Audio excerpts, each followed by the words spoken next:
سلامونه ملګرو، هیله ده چې جوړ او روغ یاست.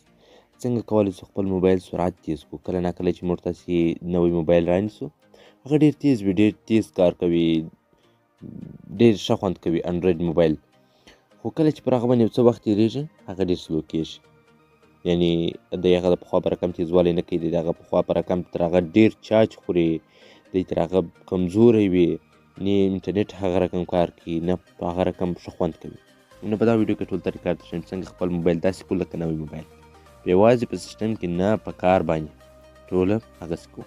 دومره طریقه به دا وي، د دویم ټریک به دا وي، کله چې موږ تاسې موبایل هغه حافظه وګورو، سټوریج چې ورته وایي، هغه تقریبا ډکه وي. خو اما کله چې ګیلري ګورو، نور اپلیکیشنونه، زموږ تاسې سره شی دومره نه وي خو حافظه ډکه وي. څنګه کولی شو چې هغه غیر فعالي چې موږ تاسې ضرورت نه ورته لرو، هغه شیان پټ وي په موبایل کې، هغه هم وباسو. ډېر ښایسته ټریکونه په دې ویډیو کې درته ښیم.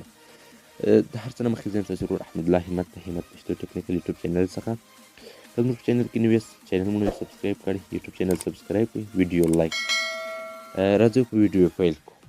تاسو ملګرو راسئ خپل پلی سټور یا پروشکا اکاونټ ته دا به خلاص کړئ. کله چې مو دا خلاص کړئ ملګرو، ستاسې یا تاسې پر هغه ایمیل ورته دننه سئ چې تاسې پر هغه باندې اپلیکیشنونه ډاونلوډ کړي، هر وخت کار ځینې اخلي. دلته پر دغه نیم ورته کلیک کوو. ګورئ ملګرو دا کونجک کې په اصل کې چې دغه نیم دی، پر دا به ورته کلیک وکړئ. کله چې مو پر دې باندې ملګرو کلیک وکړئ، دلته به راسئ پر منیجر اپ ډیوایس باندې ورته کلیک کوو، دغه اول باندې. بیا ملګرو دلته پر دغه منیجر باندې ورته کلیک کوو، پر دغه دوم باندې. دلته چې مو کله پر منیجر کلیک وکړئ، دلته ملګرو دغه دیس ډیوایس باندې ورته کلیک کوو. دلته به پر دغه دیس ډیوایس باندې ورته کلیک وکړئ. دلته ملګرو تاسې پر دا ناٹ انسټالینګ باندې ورته کلیک وکړئ، پر دا دوم باندې ناٹ انسټالیډ.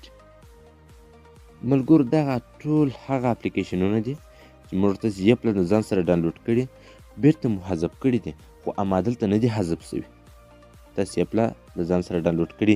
یعنې وګورئ یو اپلیکیشن دی زما سره، یعنې بلیکس ټریډینګ بی ټي سي، یعنې دغه 80 ام بي دی، دا 10 ام بي دی، دا 22 ام بي دی. یعنې د هر اپلیکیشن تاسې وګورئ څومره څومره امبیانې دي، هېڅ اوس ضرورت نه ورته لرو. دا اپلیکیشنونه ټوله څه کوو؟ دا اپلیکیشنونه ټوله حذف کوو. دلته زه راځم پر دغه ځای کې ورته کلیک کوم، پر دا نیم باندې، په نیم کې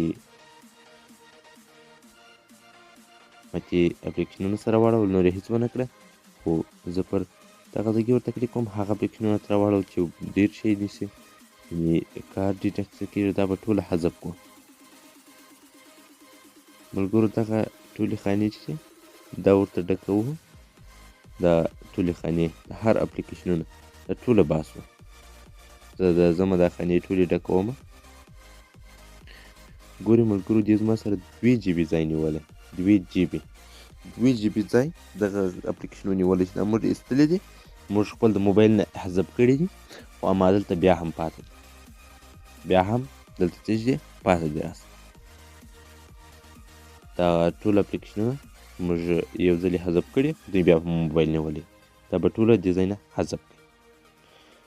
نو کله چې مو دې ځای کې نه حذف کړل، پر دغه کونجک کې دا کوم جمع نښه چې ده، کله چې مو دا خانې هر یوه خانه تشه وه مو ډکه کړله، دغه کونجک کې پر دغه جمع نښه چې مو کله کلیک ورته وکړئ، نو دغه هر څومره اپلیکیشن چې دي دا به ټوله ستاسې سره حذف شي. زه راځم پر دې کلیک کوم او پر ریموو ورته کلیک کوم. ګورئ ملګرو ټوله حذف شوله. یعنې 27 اپلیکیشنې وي چې زما سره په موبایل کې موجودې وي، خو ما وختي حذف کړي وي. تاسې ورسره وکړئ، ستاسې موبایل به دومره تیز کېږي چې تاسې پرې خپل په هغه اندازه پوهېږئ. 2 جی بي زموږ تاسې په موبایل کې ځای نیولی و، د ډېرو ملګرو سره دومره ډېر ځای نیولی چې حتی تر 15 جی بي، تر 14 جی بي، تر 10 جی بي لا ډېر ځای نیولی. هغو موبایل حافظه کوچنۍ وي، نو بیا یې خود ډېر ځای نیسي. نو دا ویډیو مو خوښ شوي، یو ځل بیا یې د ونه کړم چینل سبسکرایب، ویډیو لایک کړئ. مننه. نور معلومات لپاره زموږ سره اوسئ.